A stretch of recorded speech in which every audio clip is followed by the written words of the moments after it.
komunikasi dengan substansi, antara populis dengan elitis, apakah ini bisa kita jembatani dengan transformasi digital?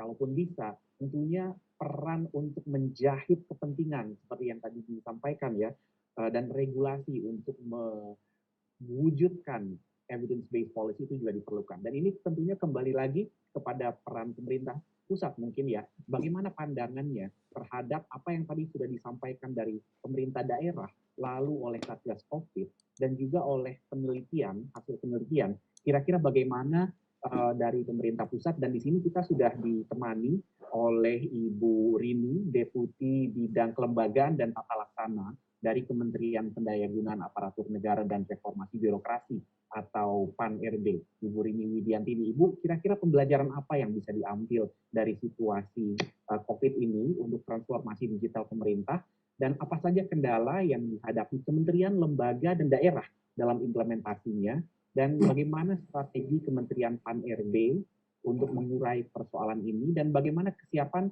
sistem pemerintahan berbasis elektronik itu sendiri untuk membantu mewujudkan transformasi digital yang dapat mewujudkan evidence-based policy. Silakan Ibu Rini, waktunya juga kami sediakan 10 menit sama seperti yang lain. Baik, terima kasih Pak Mulya Amri. Selamat sore Bapak dan Ibu sekalian, selamat sore Pak Ganjar, Pak Anies, Prof. Wiku, Mbak Dinita, Pak Abednego, dan juga Pak Yanuar. Tadi disampaikan oleh Pak Moderator tadi beberapa pertanyaan, dan saya juga sudah menyimak apa yang disampaikan oleh para pembicara sebelumnya. Saya melihat bahwa kondisi pandemi yang terjadi saat ini ternyata merupakan salah satu trigger untuk kita melakukan percepatan di dalam transformasi pemerintah, gitu. Nah, ada 3 hal yang saya lihat di dalam masa pandemi ini sebagai momentum terhadap perubahan, yaitu yang pertama, ternyata kondisi ini merupakan salah satu akselerator utama dalam transformasi digital. Tadi kita mendengarkan apa yang disampaikan oleh Pak Anies, Pak Ganjar, dan saya juga melihat beberapa pemerintah daerah, kemudian juga kementerian dan lembaga yang lain, semuanya melakukan transformasi yang sangat-sangat baik, karena memang kebutuhan untuk melakukan transformasi di dalam tata kelola pemerintahan menjadi tidak terelakkan, dan salah satu jawabannya adalah melakukan transformasi digital untuk memudahkan di dalam pengambilan keputusan. Nah, ini juga terjadi perubahan yang cukup masif lah. Kemarin saya pergi ke Sumedang ya, Kabupaten Sumedang, itu sangat-sangat baik begitu ya di dalam bagaimana melakukan transformasi digital, sehingga salah satu outcome-nya penyebaran COVID-nya juga menjadi landai dia gitu ya, karena pas sudah tidak ada lagi pelayanan-pelayanan yang harus bertatap muka begitu, kemudian tata kelola dalam di dalam internet juga terjadi perubahan. Kemudian yang kedua, bahwa ini terjadi transformasi layanan yang seperti saya sampaikan tadi, perubahan transformasi layanannya bukan hanya kepada administrasi pemerintahan, tapi kepada layanan publiknya juga menjadi semakin baik gitu posisi ini. Nah, yang berikutnya tadi sudah disampaikan juga oleh Pak Prof. Wiku, sudah ternyata pandemi ini juga menjadi trigger untuk terjadinya kolaborasi antar instansi pemerintah. Ternyata bukan hanya instansi pemerintah dengan masyarakat, begitu ya, dengan private sector juga terjadi kolaborasi yang cukup signifikan di dalam bagaimana kita menghadapi tata kelola secara keseluruhan. Nah, Bapak Ibu, kondisi ini ya selama tahun 2020 ternyata sangat berpengaruh terhadap maturitas sistem pemerintah berbasis elektronik gitu. Nah, ini data yang kami lakukan, melakukan evaluasi terhadap seluruh instansi pemerintah. Tahun 2020 itu terjadi peningkatan gitu. Jadi menurut saya ini ada peningkatan yang cukup signifikan lah ya, dari 2,18 indeks SPBE kita menjadi 2,26. Tetapi ini memang masih di bawah target karena masih terjadi silo-silo. Silo-silo ini tentu saja berpengaruh terhadap bagaimana interoperabilitas tadi yang disampaikan oleh pembicara sebelumnya, kemudian bagaimana data-datanya juga masih silo juga gitu, belum terintegrasi. Jadi nilai 2,6 ini masih nilai nilai yang masih tidak terintegrasi baik layanan maupun kepada masalah infrastrukturnya. Infrastrukturnya ini menjadi salah satu kendala yang kita hadapi, terutama untuk daerah-daerah yang masih di dalam jauh dari jangkauan infrastruktur yang baik begitu.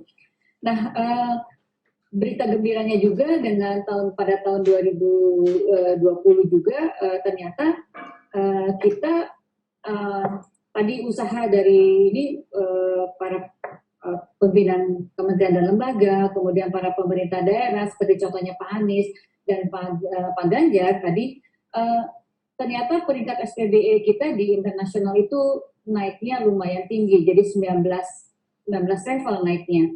Jadi tahun 2018 kita pada peringkat 17, sekarang kita pada peringkat 88. Yang ini adalah dinilainya adalah indeks dari pelayanan online-nya. Tadi sudah banyak inovasi-inovasi yang berkaitan dengan masalah bagaimana pelayanan-pelayanan online kita perbaiki pelayanan-pelayanannya, kemudian indeks infrastruktur telekomunikasinya juga meningkat dan indeks sumber daya manusianya juga termasuk meningkat. Dan ini menurut saya adalah suatu keberhasilan pemerintah kita, dan ini adalah kontribusi yang luar biasa daripada kepala pemerintah daerah maupun kepada kepala pimpinan lembaga. Nah, dengan kondisi ini ya, dengan kondisi pandemi ini tentu saja kita perlu melakukan perubahan di dalam transformasi penyelenggaraan pemerintahan. Ada 5 hal sebetulnya yang harus kita lakukan. Nah, pertama adalah kita perlu melakukan perubahan di dalam strategi bagaimana kita menghadapi perubahan-perubahan ini. Ada masa pandemi ini menjadi salah satu trigger yang sekarang kita hadapi. Kemudian juga kita harus melakukan perubahan di dalam bagaimana struktur pemerintahan dengan mengoptimalisasikan sumber daya internal dengan pembagian yang jelas dan akuntabel untuk melaksanakan strategi tersebut.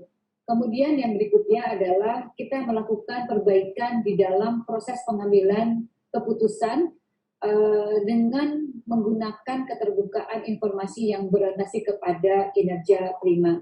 Dan ini mungkin yang berkaitan dengan pengambilan keputusan ini sangat-sangat berkaitan apa yang disampaikan oleh Mbak Dinita tadi, bahwa evidence-based policy itu menjadi salah satu komponen yang sangat penting di dalam pengambilan keputusan. Yang berikutnya adalah kita harus melakukan transformasi di dalam sumber daya manusia.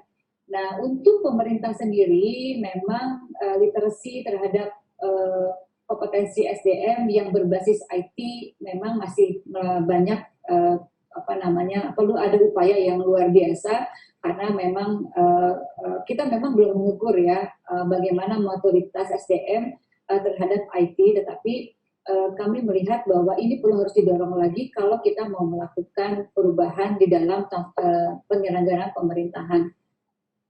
Yang terakhir yang menjadi salah satu topik kita adalah bagaimana kita perlu membangun sistem teknologi yang terstruktur dan terintegrasi untuk memudahkan di dalam bekerja, kemudian di dalam pengambilan keputusan, dan juga untuk meningkatkan kualitas layanan publik. Nah, inilah menjadi salah satu yang teknologi ini pada masa pandemi ini menjadi salah satu yang sangat-sangat penting untuk kita lakukan transformasi. Nah, sebetulnya kita sudah mengeluarkan Perpres nomor 95 tentang sistem pembayaran berbasis elektronik, kemudian juga kita sudah punya Perpres nomor 39 tentang data. Nanti saya di belakang akan bercerita mengapa pentingnya data dengan SPB itu menjadi satu satuan kebijakan yang harus sinergi.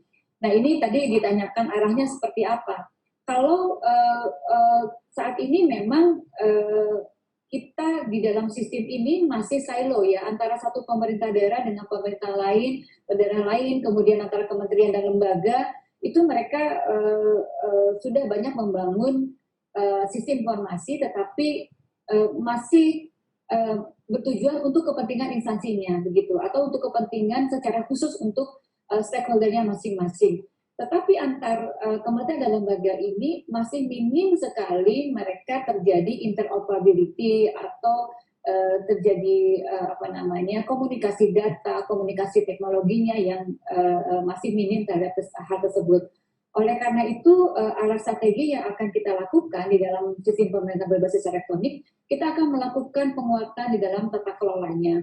Nah ini saat ini Kemenpan RB, kemudian Bappenas, Kementerian Keuangan, BSN, dan Kementerian Kominfo sedang kita menyusun pembentukan atau penyusunan mengenai IE-nya, arsitektur enterprise-nya untuk IT kita termasuk peta rencana SPBE-nya.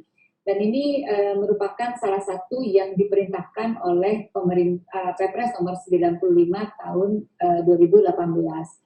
Kemudian di saat yang bersamaan juga kita melakukan perbaikan di dalam pelayanan publik yang secara terpadu yang berbasis elektronik. Itu kita akan dorong ke sana, sekaligus juga pada saat yang bersamaan Kementerian Kominfo juga membangun fondasi teknologi informasi dan komunikasi, terutama pembangunan infrastruktur yang secara terintegrasi. Kami sekarang memang pada saat ini sebetulnya yang paling penting kita lakukan adalah bagaimana membangun fondasi kebijakan. Tetapi sudah banyak instansi pemerintah yang sudah berinovasi untuk membangun aplikasi-aplikasi. Oleh karena itu, kami sekarang akan fokus kepada bagaimana pengembangan aplikasi umum yang bisa berbagi pakai. Tadi Pak Menteri Bappenas sudah menyampaikan kalau kita menggunakan aplikasi umum, tentu saja lebih banyak kita akan terjadi penghematan di dalam penggunaan anggaran. Kemudian yang berikutnya adalah bagaimana kita membangun SDM yang kompeten dan inovatif gitu. Jadi ini adalah kebijakan-kebijakan yang harus kita lakukan, yang saat ini sedang kita bangun kebijakan, fondasi kebijakannya kepada 4 hal ini. Namun seperti saya sampaikan, pada saat yang bersamaan kita juga mendorong pembangunan aplikasi umum. Saat ini informasi dari Wantiknas itu ada sekitar 23.000 aplikasi yang dibangun oleh kementerian, lembaga, dan pemerintah daerah, yang tentu saja itu sebetulnya 65% itu sebetulnya adalah aplikasi umum yang bisa berbagi pakai. Jadi sebetulnya kita tidak perlu lagi kita perlu mendorong pembangunan aplikasi umum.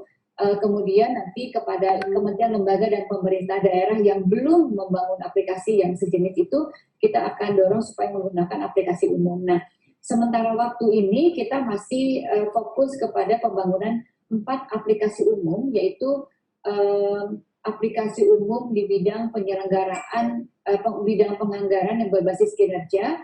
Saat ini ada beberapa aplikasi ya, ada Sakti, ada ESIKD, dan sebagainya. Ini ada beberapa aplikasi, ada Kresna. Ini kita akan bangun interoperability-nya. Kemudian juga ada aplikasi umum di bidang kearsipan. Ini sudah ada, itu namanya aplikasi Srikandi. Jadi instansi pemerintah tidak perlu lagi membangun aplikasi Srikandi. Kemudian ada aplikasi mengenai pengaduan masyarakat. Aplikasi ini Apelapor ini dibangun bersama-sama dengan KSP. Jadi pertama kali yang membangun ini KSP-nya lapor ini, dan sudah terintegrasi menjadi aplikasi umum. Jadi instansi pemerintah tidak perlu lagi membangun aplikasi yang sama. Namun kepada instansi pemerintah yang sudah membangun aplikasi sejenis, nanti Kementerian Kominfo akan membangun interoperability-nya. Dan kita akan membangun bagaimana manajemen bisnis prosesnya supaya keseluruhan aplikasi-aplikasi ini bisa saling terhubung. Nah, sekarang kami sedang membangun juga aplikasi umum di bidang sistem informasi kepegawaian atau sistem administrasi kepegawaian. Jadi instansi pemerintah tidak perlu lagi membangun aplikasi-aplikasi kepegawaian. Dan untuk infrastruktur TIK-nya sendiri, Kominfo sedang membangun pusat data nasional, artinya bahwa instansi pemerintah tidak perlu lagi membangun pusat-pusat data nasional. Ini berkaitan dengan infrastruktur ya, jadi memang ini data center begitu, jadi tidak perlu lagi membangun lagi infrastruktur yang berkaitan dengan data center, sudah disiapkan oleh Kementerian Kominfo, dan ini tentu saja dalam rangka efisiensi di dalam pembangunan data center nasional. Bapak Ibu, saat ini juga kita sedang menyiapkan juga pembangunan lagi aplikasi-aplikasi umum lagi supaya pemerintah daerah atau KL atau lembaga yang memang belum mampu untuk membangun aplikasi-aplikasi yang bersifat umum bisa menggunakan aplikasi-aplikasi umum lagi yang akan kita bangun selain dari 4 aplikasi umum yang akan kita bangun ini. Nah, tadi berbicara mengenai tadi hubungannya antara satu data Indonesia dengan SPBE, kita melihat bahwa tentu saja SPBE ini merupakan satu kesatuan dengan satu data ini merupakan satu kesatuan yang tidak terpisahkan. Jadi kalau SPBE atau sistem berbasis elektronik itu akan berkualitas akan mendukung data yang berkualitas. Data yang berkualitas tentu saja mendukung SPBE yang berkualitas. Jadi Perpres 95 dengan Perpres 39 itu menjadi dua sisi mata uang yang saling berhubungan. Jadi back to back saya dengan teman-teman di Kementerian Bappenas, bagaimana di dalam SPBE ini kita akan membangun manajemen tata kelolanya, sementara di dalam SPBE ini juga memang ada kewajiban untuk membangun arsitektur data, ada kewajiban untuk membangun manajemen data, serta bagaimana membangun big data dan artificial intelligence pemerintah nanti ke depannya. Nah, ini ruang lingkup ini sudah ada di dalam Perpres nomor 39. Nanti kita akan membangun satu data Indonesia dengan membangun standar datanya seperti apa, metadata dan lain sebagainya.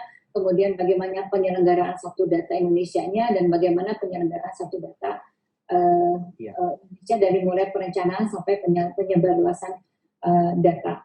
Jadi ini kepada data dari masing-masing instansi pemerintah.